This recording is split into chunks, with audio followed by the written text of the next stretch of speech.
Hey guys, Greg here. This time I want to do a little bit different of a video. See, I've got a slight problem with my white PlayStation controller here.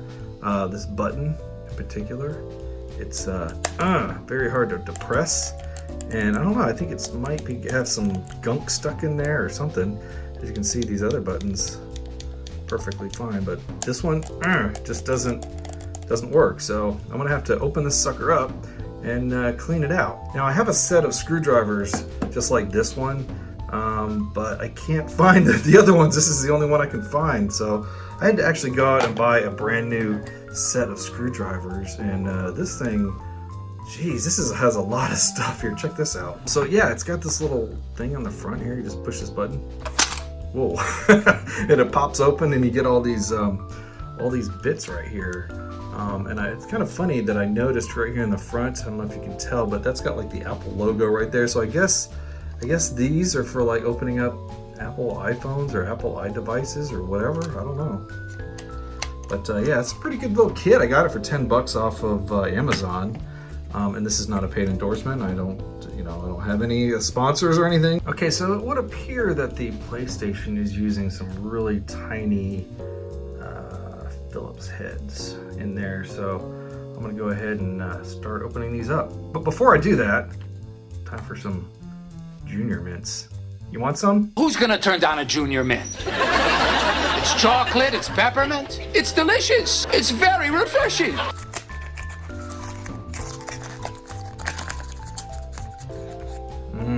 Junior Mints. Yeah, that'll work. I really love taking stuff apart. I used to take apart my old consoles all the time. I've taken apart the NES, taken apart my 2600, sorry about that. I've taken apart my 800 computer, Genesis. I took apart the Lynx. That was a tough one. The Lynx is a hard one to get open. I also used to take apart like my toys and stuff. I remember taking apart my original X-Wing fighter back in the day just to see how the little wires worked. All right, now I gotta figure out how to open this thing. Maybe this will come in handy now. It's all that mungy gunk that's on there from playing so much. Oh, whoa, there we go. Whew, that's scary. Gotta be careful. These controllers are extremely complex compared to like an Atari 2600 controller. This is the battery. Interesting. Hey, and it's got a nice little place for it to sit right there. Oh, you could pop this off and just replace it. That's not too bad, actually. Oh, it's interesting. All right, so let's flip this thing over. And okay, I don't know. Blinky, I need you to take care of those screws for me. It's all on you, buddy. Watch those screws. Let me just pop this off here. This battery. Get that out of there. I think I ought to take this ribbon connector off of here too. Oh, there we go. Oh, so this little battery holder here comes off. Pop that off. And I can see a screw right there, so I probably have to take that one off.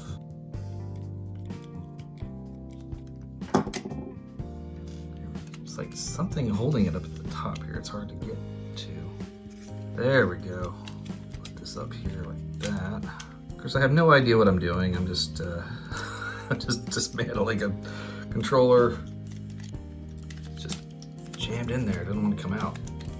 There we go. Am I getting it? Am I getting it? Am I getting it? This may be a teardown, but not a replacement video on how to get it back together. I don't know if I may not be able to do that part. Come on, get out of there. There we go. Whew, man. Okay, there's the part where you push in on the touchpad right there. It's interesting. I feel like I should just take this off with a ribbon cable, but I may never be able to get that back in again if I do, so just be really careful with it there. Or at least as careful as I usually am. Okay, so there's the D-pad right there, up, down, left, and right. And here is the buttons. This is the button that I'm having a problem with, although it's not this part of it that's the problem. It's this actual part right here. Oh man, if I pop that out of there, clean those out really good. I love looking at this stuff. This is just so fun. Seeing how this thing is made.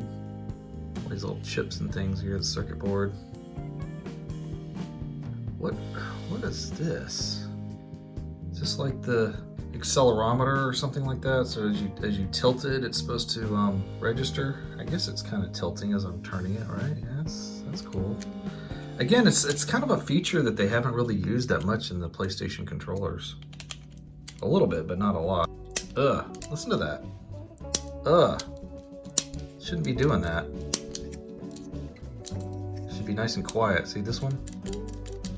See this one? Okay, it's bothering me. So we'll take this piece off right here. And you can see how it's set up. It's just a way to depress the buttons is all it is. Watch it pop out into the screen.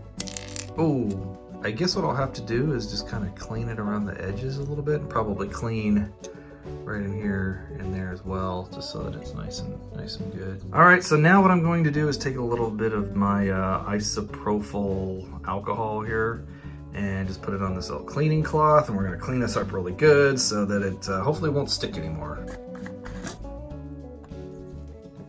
Clean that off really good. Oh, it feels cleaner already. It's not sticky. Whoa! It's not sticky anymore, it's just slippery. It slipped right out of my hands. There we go, nice and clean. Theoretically, anyway, this one feels a little sticky still. Come on, clean. I'm the cleaner. I'm here to clean everything for you. I've been told my Arnold imitation sounds like a dad doing Arnold. It's pretty close to accurate. And then the D-pad, which again, I've had similar issues with this D-pad, so I'll pop that off there too. It's interesting, I've never seen the bottom side of a PlayStation D-pad before. This will be cool. Oh, okay. For some reason I thought this was like 4 separate buttons, but I guess not. All right, now that that's all nice and clean, the other thing I want to do is we're going to clean this really good, make sure there's no gunk or anything in there. Can you see anything? I guess. You know, I see more stuff down on this button than I do on that one, but that's like, just like finger gunk. It's kind of that you get every time when you're playing a game.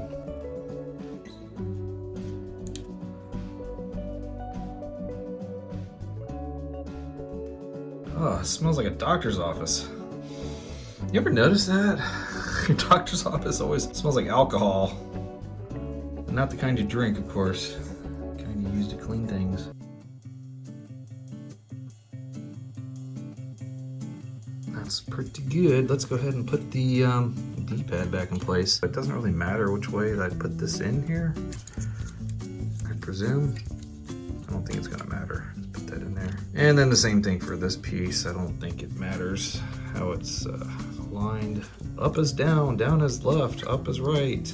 Had to put the PlayStation button back in there. I don't know if that's gonna stick or what. It's kind of hard to see, but it's got this like a little tab right there. I guess it's supposed to hook in like that to keep it from falling out, which is what it did anyways. All right, so let's put the buttons back into place here. Well, let's see. I remember the triangle button is here on the top. X button is on the bottom. Okay, so yeah, the square button is over here. Had to refer to my other controller. I couldn't remember how they're actually set up. Hey, but at least I got the triangle and the X correctly. I don't know, maybe these only go in one way. That would be actually pretty helpful. Keep you from screwing things up.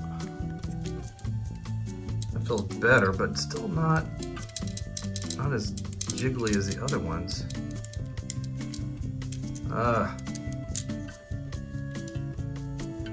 mean, it's definitely better than it was before. Yeah. Alright, so I think we're good to go to put this thing back together again.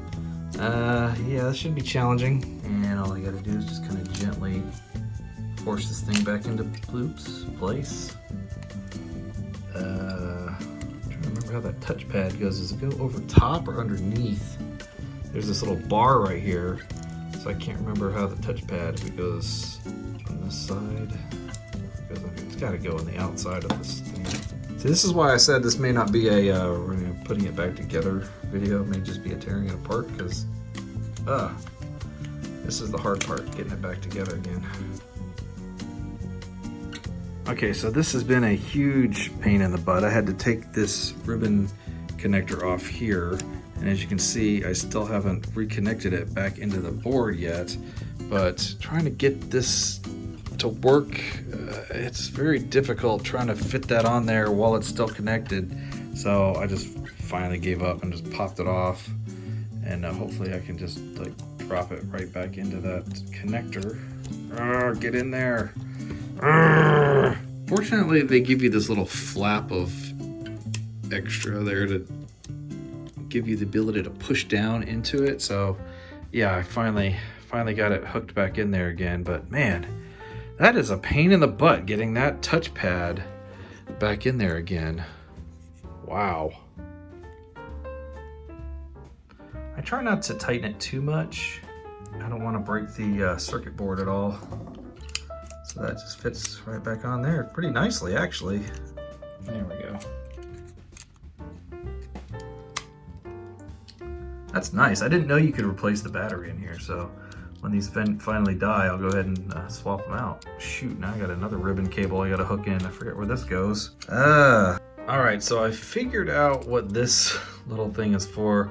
Two things. That would be the LED light here that's across the front. And then, of course, you got your plug for the charger, so you can charge the battery up. I had to take this whole thing apart just so that I could plug that connector back in because it popped loose. And I think, hopefully, just based on the way that this ribbon connector is laying here, that this is the right way to do it. And the blue section should be up so that you can see it. And hopefully I did this right, so when I go to plug it into my controller again over here on the side, it's going to be blue side up. And after that, hopefully I'll get my light and of course be able to charge it again, which is kind of an important thing. Of course, I could also get myself a mild electric shock here while we're doing this, but hey, it looks like the light came on, so I guess I'm good. I guess I did it right. Get in there.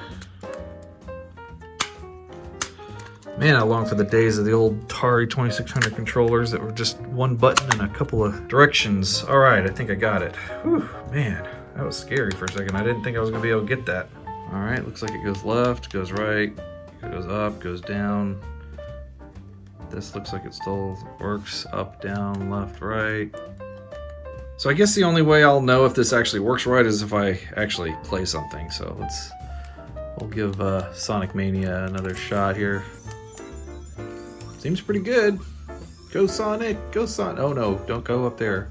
Of course, Sonic only uses one button, so I can pretty much do the same thing with all. The triangle button doesn't seem to do anything for Sonic. Alright, so there you have it. One nice, clean, working controller again without the funky... I hope I'm not deleting anything up on the PlayStation there.